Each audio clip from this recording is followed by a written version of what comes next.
నా పేరు చంద్రయ్య. మాది రామడుగు కరీంనగర్ జిల్లా. అయితే నాకు ప్రాబ్లం ఉండే లోపల. ఏమో గిట్లా పూర్తిగా నీరసంగా అయిపోయినావు అంటే ఏమో నమ్మ గిట్ల కొంచెం వచ్చినట్టు అవుతుంది అనగానే వాళ్ళు హాస్పిటల్ తీసుకుపోయారు కరీంనగర్. కరీంనగర్ హాస్పిటల్ తీసుకపోతే వాళ్ళు స్కానింగ్ చేసారు.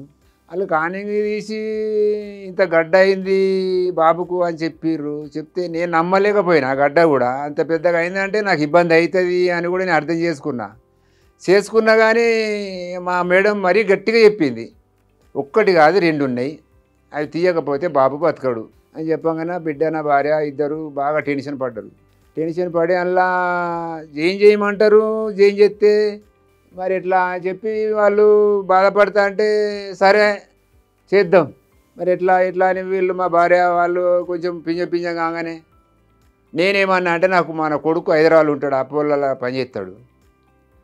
అపోలో రిచ్లో పనిచేస్తాడు. బిడ్డ అవునే బాబు బాగా చేసినాయి అని చెప్పి నా బిడ్డ అయితే మా కొడుకు ఫోన్ చేస్తే మా కొడుకు డాక్టర్ దగ్గర కలిసినాడ.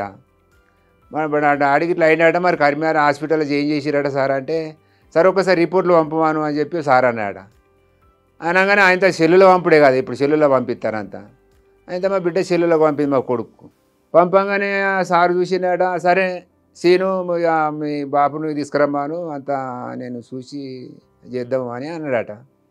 అనగానే ఆ పొద్దుగా ఆయనతో రాత్రి 1కో 2కో డిశ్చార్జ్ చేసుకున్నారు. ఇంటికి తోలుకపోయి తెల్లారి ఆయనతో తీసుకొచ్చారు హైదరాబాద్ తీసుకురాగానే మా కొడుకు ఉన్నాడల్లా ఈ పాపం ఈ సార్ల కడుపు సల్లగుండా వాళ్ళంతా చాలా మంచివాళ్ళు.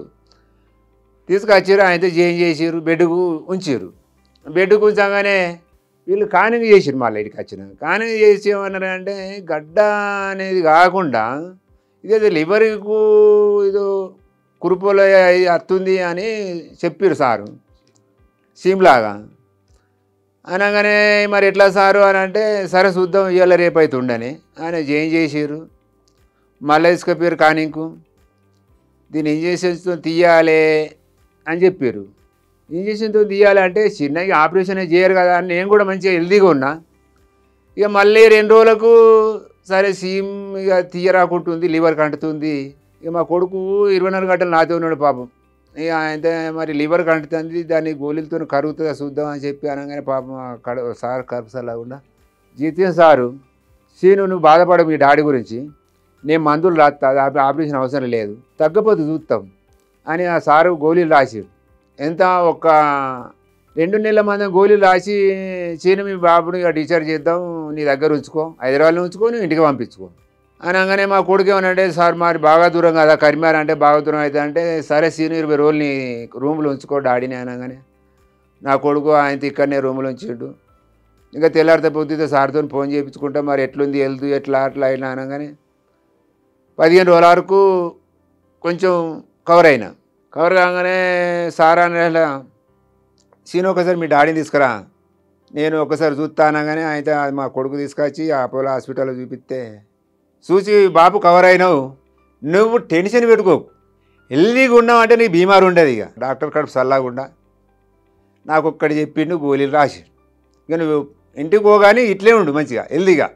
నేను అనుకున్న అపోలో హాస్పిటల్ అంటే పెద్దది, మమ్మల్ని ఎవరుగా అంటారు, ఏ డాక్టర్ చూస్తారు మమ్మల్ని ఎవరు అడుగుడు అని మేము అనుకున్నాం. కానీ వాళ్ళ కడుపు సల్లాగుండా అపోలో కడుపు సల్లాగుండా ఎవ్వరైనా కానీ చిన్నపిల్లగాళ్ళు వస్తే కొడుకు లెక్క చూసుకుంటారు, మాసోటి పెద్దోళ్ళు వస్తే తను లెక్క చూసుకుంటారు, చాలా మంచిగా చూసుకుంటారు.